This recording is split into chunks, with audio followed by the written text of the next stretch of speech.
We are in the office, in the studio, and apparently a lot more people are going to be back in the office because we got Zoom telling employees they need to come back. We have Google actually offering a quote-unquote summer special for employees, basically $99 a month. You can stay at the on-campus hotel and just have an easy breezy walk to work. I'm not sure who'd want to do that, but apparently that might be cheaper than having your own apartment.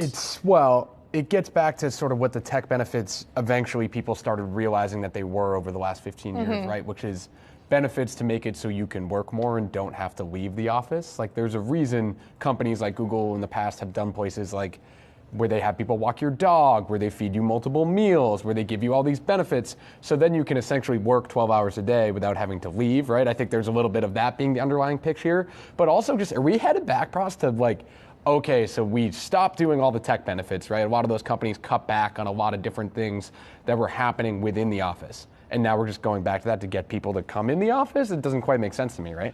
Well, paying $99 to stay at a company-owned hotel doesn't sound like a good deal to me, right? I mean, I understand it's unapproved travel. It's your own money. So you got to pay for this, and they're saying, oh, it's like $3,000 a month, give or take, and it's better than like San Francisco real estate.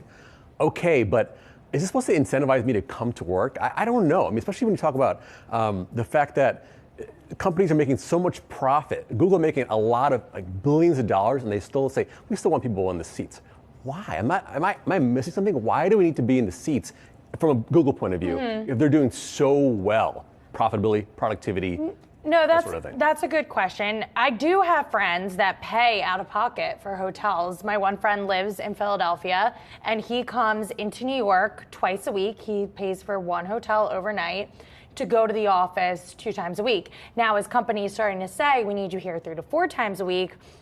He's trying to figure out what his next step is if he's going to buy the apartment in Manhattan. Becomes the employee's problem, right? Totally, if you started working a job over the pandemic in a place you didn't live, you created it. He did get remote approval, though. Yeah, which is what's happening. But then they were always going to come back on it. You can't trust companies when it comes to that kind of stuff. It doesn't make sense, though. I don't think it makes sense. If you can do the bulk of the week remote, I do get it. Now, in Zoom's case, it's interesting. If you live... Zoom is saying, come in.